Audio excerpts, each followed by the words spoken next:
this podcast, the Heidelcast.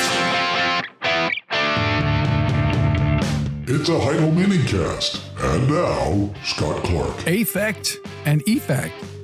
Sex and gender. If the Heidelcast helps you, won't you help us keep it going? Please make the coffer clink by clicking on the PayPal link or by sending a check to Heidelberg Reformation Association, 1637 East Valley Parkway, number 391, Escondido, California, 92027. I just had a great talk with a supporter of the Heidelberg Reformation Association. A great idea for something we could do. And not just an idea, but he's willing to help out and pitch in to help make it come about. I love that. That's great. I am so thankful for that supporter, and I'm thankful for you, listener. Thank you for listening. Thank you for praying for us. I probably neglected to thank you for praying for us, and thank you for supporting us. We can't do this without you. And so we're conscious, first of all, that we're dependent upon God, but we know God uses means.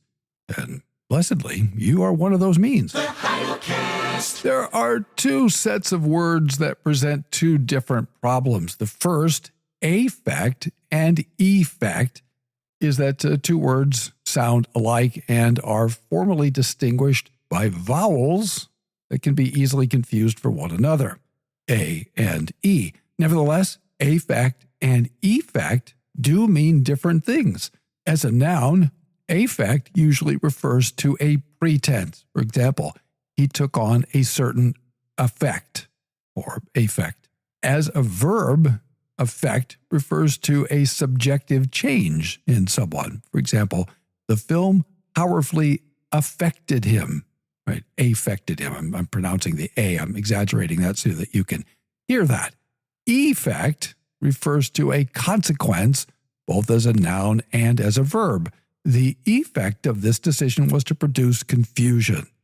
As a verb, it means to produce a change. For example, the board of directors effected many changes in policy.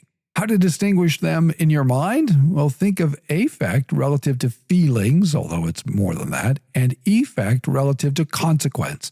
An affect may be an effect, but an affect cannot, of itself, effect anything. Call or text now, 760-618-1563. And there's another thing I want to talk about, and that's the distinction between sex and gender. Yes, I know that I've talked about this before, but I'm going to do it again because not everybody's on board. I'm going to keep talking about it until we get this right. These two things are frequently confused, and they need not to be. As a noun, sex refers to a biological category, males and females. Despite whatever people are told these days, there are still only two sexes, male and female. Gender, however, is a grammatical category and is often arbitrary. At least sometimes it's arbitrary. For example, the relative pronoun, as I've said many times, for a ship is she, not because ships are inherently feminine, despite the great lot of nonsense that one sees on the web concerning this, but because in Latin, the noun for ship is navis, which is a feminine noun.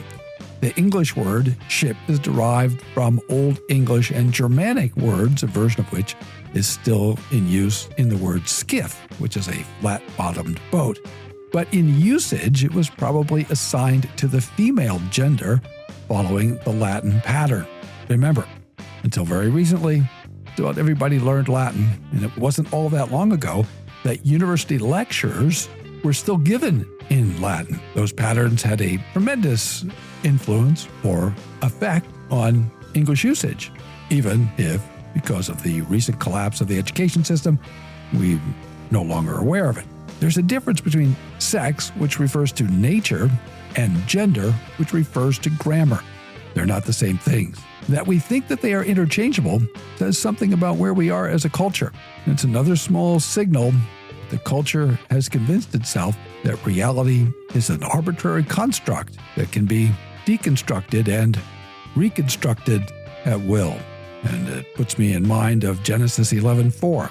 Let us build a city and a tower with its top in the heavens. Thanks for listening. Tune in tomorrow for more from the Heidelcast, brought to you by Heidelberg Reformation Association.org. Don't forget, when the coin in the coffer clinks, the cost of bandwidth shrinks. Copyright Heidelberg Reformation Association. All rights reserved. This is a Heidel Media production. The best podcast